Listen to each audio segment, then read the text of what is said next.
Biology मध्ये आपल्या सगळ्यांचं स्वागत आहे। हा व्हिडिओ त्या स्टुडंट्ससाठी आहे जे येणाऱ्या 3 मे 2026 ला नीटचा पेपर देणार आहे। जे कोणी नीट साठी तयारी करणारे ऍस्पिरंट्स असतील त्यांच्यासाठी हा व्हिडिओ खूप इम्पॉर्टंट ठरणार आहे। तर या व्हिडिओला लास्ट पर्यंत बघत राहा। वायसीएस बायोलॉजी हा प्लॅटफॉर्म अशा विद्यार्थ्यांसाठी डेली डीपीपी स्टार्ट करणार आहे। तर त्या डीपीपी ची सुरुवात आजपासून आहे। ते डीपीपी 2 मे 2026 पर्यंत कंटिन्युअसली आपण घेणार आहोत। यामध्ये बायोलॉजी रिलेटेड जेवढे काही क्वेश्चन्स असतील ते तुम्हाला प्रॅक्टिस करून घेतले जातील, ज्याचा फायदा तुम्हाला येणाऱ्या नीट एक्झामिनेशन मध्ये चांगल्या पद्धतीने होऊ शकतो। प्रत्येक क्वेश्चनचं एक्सप्लेनेशन तुम्हाला इथे मिळेल, प्लस त्या प्रत्येक क्वेश्चनची कन्सेप्ट तुम्हाला क्लिअर करून दिली जाते। जेवढे काही टॉपिक्स बायोलॉजी मध्ये आहेत त्या सगळ्या टॉपिक्स वरचे क्वेश्चन्स आपण या डीपीपी सेशन्स मध्ये घेणार आहोत। तर आजपासून आपलं एक मिशन असलं पाहिजे की बायोलॉजी मध्ये 360 आउट ऑफ 360 कसे स्कोर करावे।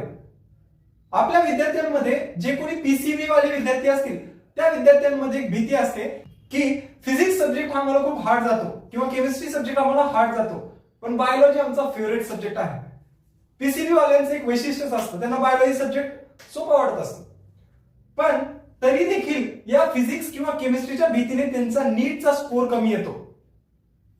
पण पीसीबी वाल्यांनी एक गोष्ट नेहमी लक्षात ठेवली पाहिजे की आपल्याला जर बायोलॉजी सब्जेक्ट सोपा जात असेल याचा अर्थ आपल्याला जेवढे क्वेश्चन्स नीट मध्ये पडणार आहेत त्या प्रत्येक क्वेश्चनला प्रॉपर आन्सर देता आलं पाहिजे। एकही क्वेश्चन आपला चुकता कामा नये, या गोष्टीची काळजी आपल्या विद्यार्थ्यांनी घेतली पाहिजे।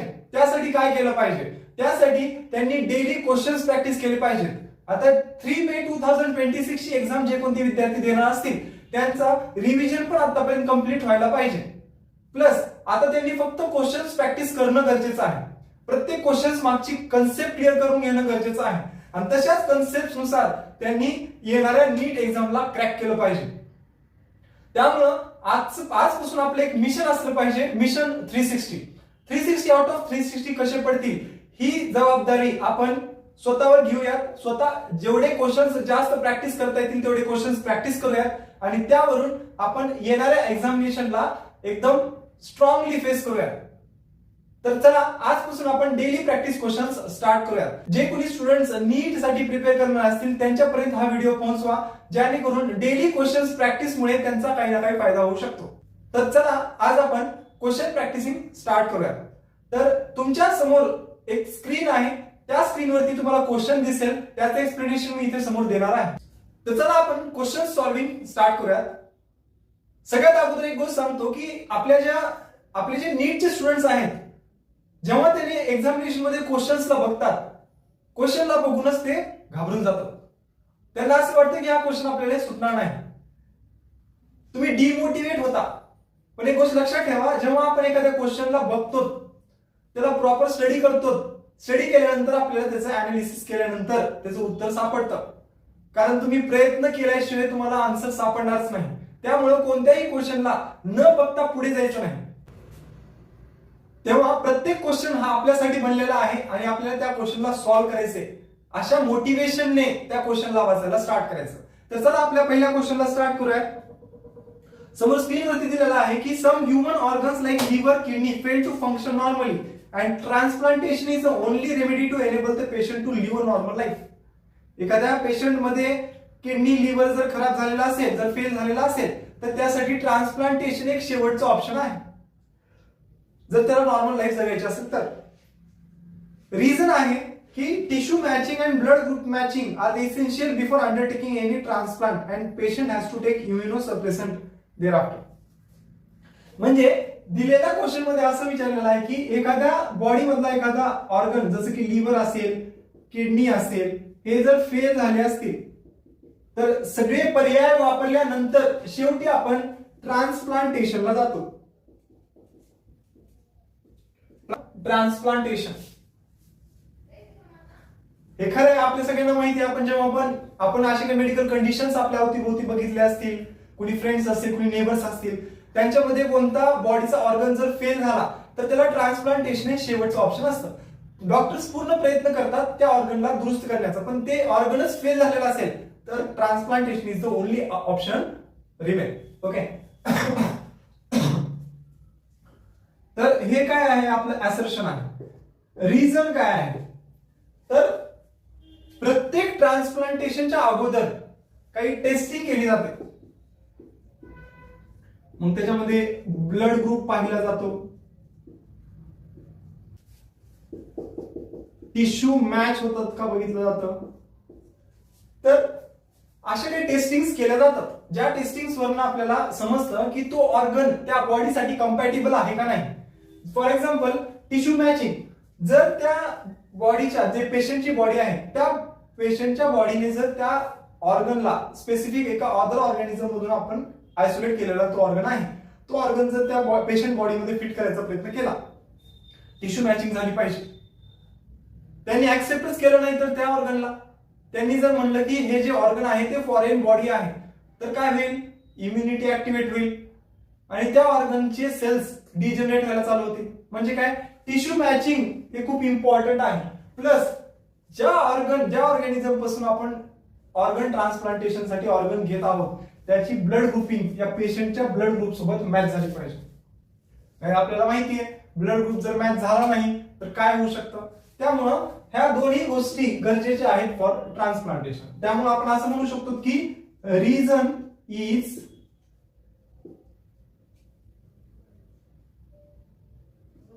Correct explanation for assertion. आणि both assertion and reasons are true.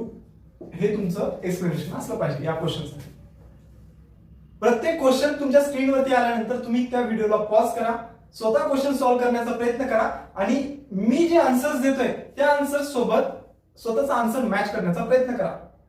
आणि कमेंट सेक्शन मध्ये सांगा की तुम्ही डीपीपी मधल्या किती क्वेश्चन्सचे करेक्ट आन्सर्स सॉल्व्ह केलेले आहेत, जेणेकरून मला देखील आयडिया येईल की माझ्या डीपीपीचा काही ना काही फायदा होत आहे. हे सगळे प्रीवियस इयर क्वेश्चन पेपर्स मध्ये क्वेश्चन आहे. हा जो समोर दिलेला क्वेश्चन आहे तो 2025 नीट चा क्वेश्चन आहे. आणि तुम्हाला जे काही भरपूर ठिकाणी असं म्हणलं जातं की मागच्या 10 वर्षाचे नीटचे क्वेश्चन सॉल्व्ह करा, गरज नाहीये. तुम्ही मागच्या 4 ते 5 वर्षाचे पण नीटचे क्वेश्चन सॉल्व्ह केला तर तुम्ही आजच्या नीटला क्रॅक करण्यासाठी तयार होता. कारण तुम्ही 10 वर्षा अगोदरच्या नीट पॅटर्न नुसार जर क्वेश्चन सॉल्व्ह करत बसलात तर ते आजच्या नीट सोबत मॅच करणार नाही.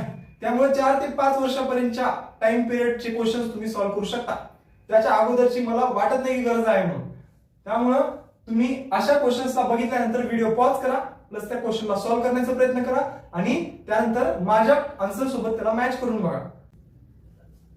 स्क्रीनवर तुमचा नेक्स्ट क्वेश्चन आहे. क्वेश्चन बघितल्यानंतर व्हिडिओ पॉज करायचा, क्वेश्चन सॉल्व्ह करायचा आणि मी दिलेल्या एक्सप्लेनेशन सोबत त्या आन्सरला मॅच करून बघायचं.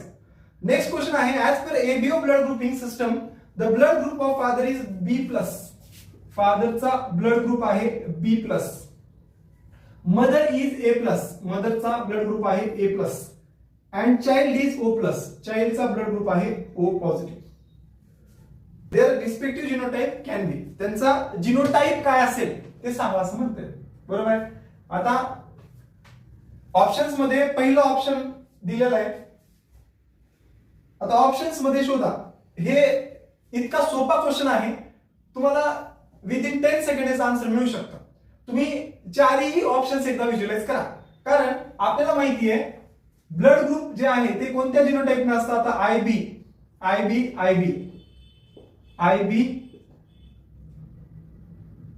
स्मॉल आय, इथं IA किंवा IA स्मॉल आय, इथं काय असेल. आता मला सांगा ब्लड ग्रुप बी तयार करण्यासाठी हे दोन प्रकारचे जिनोटाइप्स यूज होतात. ब्लड ग्रुप ए तयार करण्यासाठी हे दोन प्रकारचे जिनोटाइप तयार होतात.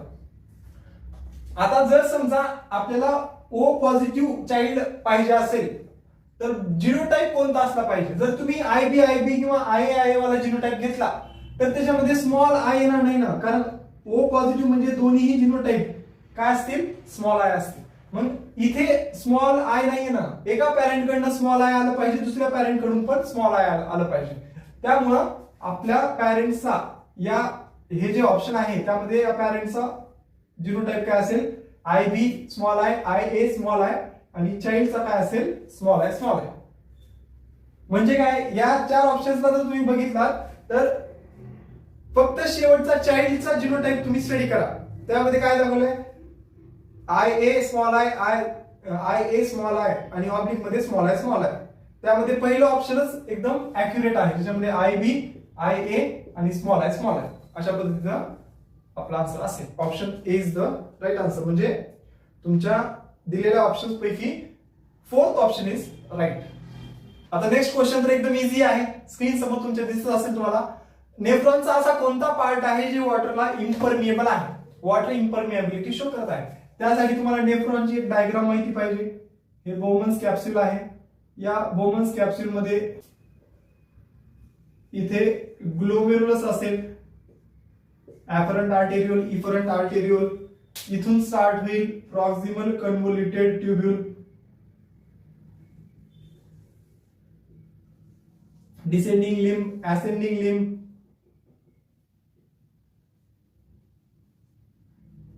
डीसीटी आणि इकडे असेल कलेक्टिंग डक्ट.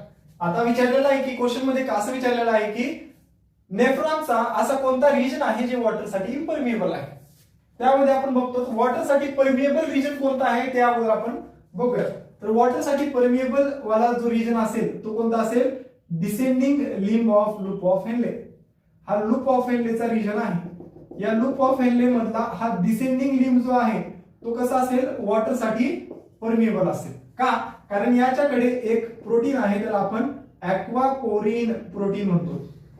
ऍक्वापोरिन प्रोटीन याच्याकडे प्रेझेंट असल्यामुळे तो काय असेल, वॉटरसाठी परमिएबल असेल. पण हे ascending limb of loop of Henle, हेला जे आपण म्हणतो ascending limb of loop of Henle, हा जो रिजन आहे तो कसा असेल, वॉटर इम्परमिएबल. एकदम इझी आहे. Ascending limb of loop of हेनलेला पटकन टिक करून टाकायचं. चला नेक्स्ट क्वेश्चन कडे जाऊया. आता नेक्स्ट क्वेश्चन मध्ये आपल्याला खूप सारे स्टेटमेंट्स दिसत असतील. त्या स्टेटमेंट मधल्या करेक्ट स्टेटमेंट्स कोणत्या आहेत ते आपल्याला आयसोलेट करून काढायचे. ठीक आहे. तर पहिला स्टेटमेंट असा आहे की AUG is the initiator. AUG is the initiator codon and codes for glycine. नाही, इनिशिएटर म्हणजे प्रोटीन सिंथेसिस मध्ये सगळ्यात पहिला अमायनो ऍसिड जो जॉईन होतो तो असतो मिथ्योनिन. कोणता असतो, मिथिओनिन. म्हणजे जे पहिलं स्टेटमेंट आहे, पहिलं स्टेटमेंट चुकीचं आहे. ठीक आहे. स्टेटमेंट बी काय सांगायला आपल्याला, UAA codes for tyrosine. UAA codes for tyrosine. Next statement असा आहे की UAA कोड्स फॉर टायरोसिन. तर UAA जो आहे तो एक स्टॉप कोडॉन आहे. त्यालाच आपण नॉनसेन्स कोडॉन म्हणतो. नॉनसेन्स कोडॉन आहे. कसा आहे, नॉनसेन्स कोडॉन. नॉनसेन्स कोडॉन म्हणजे ज्याच्याकडे सेन्सच नाहीये, ज्याच्याकडे काही इन्फॉर्मेशनच नाहीये कोणता अमिनो ऍसिड कोड करण्यासाठी. त्यामुळं हा टायरोसिनला कोड करू शकत नाही. त्यामुळे स्टेटमेंट बी पण कशी असेल, चूक असेल. सगळे स्टेटमेंट कशी चुकीचे निघाले बघूया. चला थर्ड स्टेटमेंट कडे जाऊया. थर्ड स्टेटमेंट काय सांगते की the codons are most universal. Universal असतात का? हो, युनिव्हर्सल असतात. म्हणजे थर्ड स्टेटमेंट बरोबर आहे. चला एकतरी आनंदाची गोष्ट आहे की एकतरी स्टेटमेंट बरोबर आहे. नेक्स्ट स्टेटमेंट काय आहे, UAG is a terminator codon. UAG हे पण बरोबर आहे. UAG ला आपण स्टॉप कोडॉन किंवा नॉनसेन्स कोडॉन म्हणतो. चला आणखी एक स्टेटमेंट बरोबर आली. आता ई स्टेटमेंट काय सांगते, तर more than one codon code for single amino acid. आता यासाठी तुम्हाला एक कोडॉनचा चार्ट बघावा लागेल. तुमच्या स्क्रीनवरती समोर तुम्हाला दिसत असेल. तर त्यामध्ये बघा आपण सुरुवातीला UUU, UUC, UUA, UUG असे 4 कोडॉन्स त्यांनी दिलेले आहेत. त्यामधले पहिले 2 कोडॉन जे आहेत ते फिनिल ॲलिनिन याला कोड करायला आहेत आणि दुसरे जे 2 कोडॉन्स आहेत ते ल्युसीन ला कोड करत आहेत. याचा अर्थ काय, तर एकापेक्षा जास्त कोडॉन हे सिंगल अमिनो ऍसिड ला कोड करू शकतात का? हो, करू शकतात. म्हणजे काय, तुमची डी वाली स्टेटमेंट पण बरोबर आहे आणि ई वाली स्टेटमेंट पण बरोबर आहे. दिलेल्या क्वेश्चन मध्ये C, D, E are the correct explanations और करेक्ट क्वेश्चन्स स्टेटमेंट्स. ठीक आहे. तर अशा पद्धतीचे डीपीपी रोज सॉल्व्ह करायचे असतील, रोज त्यांची इन्फॉर्मेशन एक्सप्लेनेशन सोबत घ्यायची असेल तर या चॅनलला जे कोणी नीट ऍस्पिरंट्स आहेत त्यांच्यापर्यंत पोहोचण्याचा प्रयत्न करा. आणि तुम्हाला जे काही क्वेश्चन्स असे वाटत असतील की जे आपल्याला सुटू शकत नाहीत, तशा क्वेश्चन्सला कमेंट सेक्शन्स मध्ये तुम्ही सांगा. आपण ते पण क्वेश्चन्स डीपीपी मध्ये ऍड करण्याचा प्रयत्न करूयात.